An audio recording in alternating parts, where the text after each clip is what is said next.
Ever get that feeling, like you're kind of on the outside looking in, like you just don't don't quite belong? Yeah, me too. And it turns out, like a lot of us, we connect to that feeling through the same song, Radiohead's Creep. Yeah, yeah. You sent over this really interesting analysis of it, and it got me thinking about like how could one song become so powerful, like an anthem for a whole generation? You know what I mean? It's really interesting what happened with Creep. Yeah. It didn't just like explode onto the scene. It wasn't an instant classic or anything like that. Really? It was almost the opposite. I always figured it was a straight shot to the top of the charts. Like everyone heard it and was like, this is it. Not at all. Early on, so many radio stations, they didn't want to play it. They thought it was, I don't know, too depressing, too weird. Like it wasn't radio friendly. Yeah. You know? It's pretty wild to think about now. I mean, it's everywhere. Right. But there was just something about it, though, you know? Mm. That raw emotion, that almost unsettling honesty in the lyrics Yeah. really resonated. Even if, like, you hadn't lived through that exact experience, there's something about feeling like you just don't measure up. Like, everyone's felt that, right? Precisely. Yeah. And musically, too, the way it builds. Oh, yeah. Quiet, loud, quiet. Yeah. It's like it mirrors those feelings we're talking about, like the insecurity and then this desperate yearning, like, just to be seen. You also can't forget Thom Yorke's voice. Oh, forget it. The way he goes from, like, this vulnerable whisper to almost screaming, it's raw. It's powerful. But it's interesting because even though the song is so personal, you know, it's inspired by Thom Yorke's own experience. Yeah. This feeling of inadequacy he had. But it still manages to tap into something that's shared. Yeah. It's a human experience. It's like he gave a voice to something that people, they didn't even realize they needed to hear. It's that creep paradox we were talking about, right? Right. Where, like, the more specific Yorke gets, the more universal it becomes. Exactly. And that leads into how Creep broke through, right? Because even with the radio hesitations, it found a home. It did. BBC Radio 1, they started playing it constantly. Constantly. And listeners went crazy for it. Absolutely crazy. This was the early 90s, right? Yeah, yeah. Grunge, alternative rock, it was huge. Exploding. This feeling of disillusionment in the air, you know, especially with young people. And Creep, just, it tapped right into that. It was the right song. It was the right time. Yeah. Like, it gave a voice to a generation that was, like, hungry for something real. Someone to say, hey, I see you, I feel that too. Yeah. So we have this song that almost didn't make it, reflecting this deeply personal experience that then becomes, like, the anthem for a generation. Yeah. Hungry for connection. It's amazing. And that's just the beginning, though. Really? Oh, yeah. Creep didn't just, like, fade away with grunge, you know? Right. It's got this staying power, popping up in movies, all these artists covering it. Yeah. Even some legal battles. Oh, okay. No, that's what I call a legacy. Right. We have to talk about the movies. I mean, The Social Network, that scene, it's perfect. It's such a good choice. Right. You've got Zuckerberg, this tech genius, building an empire, but he's so insecure. Yeah. Driven by this need for validation. Yeah. And Creep just...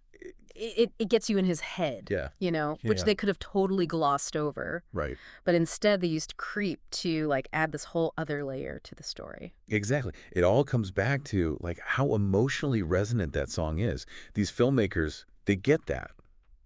And they know how to use it. It's true. It's not just, like, background music. It's another way to tell the story. Totally. And it's not just The Social Network, right? It's, like, everywhere. Teen dramas, indie movies. Oh, yeah. It's, like, shorthand now for feeling like an outsider, which, speaking of outsiders, like finding their people, all the artists who've covered Creep. Oh, man. Post Malone, Halsey, Prince. And it's so cool how each one brings their own thing to it. Yeah. But it's still got that same vulnerability. With Post Malone, he strips it down. It's almost acoustic. It's like you're hearing it for the first time, Yeah. even though you know it so well. Exactly. And then Halsey, totally different. Electronic, kind of industrial sounding, but still raw. Yes. Yeah. That desperation's still there. It's like they took, like, the core of Creep and then, like, looked at it through a different lens, you know? Yeah. But with a song this big, there's got to be some legal stuff, right? Oh, absolutely. There's copyright. Remember how those radio stations didn't want to play it at first?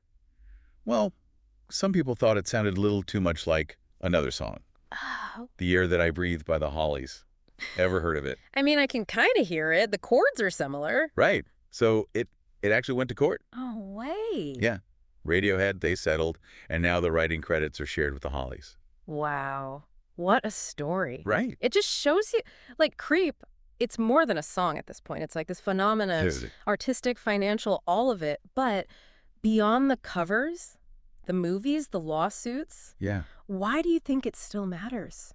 Like, decades later, why does it still hit people so hard? It's funny, because when you really listen to Creep, it's like it's this one person's story, their experience. But I think that's what makes it last, It's universal. That feeling, not belonging, being the creep in the room. We've all been there, right? Yeah. Even if it's like a totally different situation. Like, Creep gives you permission to feel those things, Yes. Because let's be real, we don't always talk about those times when we feel insecure or like we don't measure up. But Creep, it makes a space for it.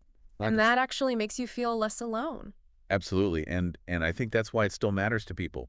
New generations discover it. Right. The world's a different place now than back when it came out. Yeah. But that stuff, that wanting to connect, that fear of being rejected, that never changes. That's so true. Yeah. It's like the biggest thing Creep gives us, it's that we're not alone. Exactly. Someone else, somewhere. Millions Yeah. of someone's. Right. They've felt this too. It's like Creep made this community, Yeah. a secret club for people who it really is. Like, by calling ourselves creeps, we We actually, feel less creepy. yeah, less alone. Exactly. So I got to ask, what about you listening? Have you ever felt that with Creep? Did it ever become your anthem? I know I definitely connected with it certain times, and based on what you've all sent in, I think a lot of you listening, you get it too. It's everywhere. It's like those times when we feel the most different, the most other, Yeah. Those are the things that actually bring us together. That is beautifully put. So next time Creep comes on, right? Yeah. And you hear that guitar riff, Ugh. the best. Take a second, Yeah. don't just listen to the song. Think about how it became part of all of us, Culture, everything. It's a song about being an outsider that really just tells us, hey, you're not alone. So well said. And to everyone listening, we want to hear from you. What does Creep mean to you? How has it played into your own life? Share your stories because that's what this is all about. Until next time.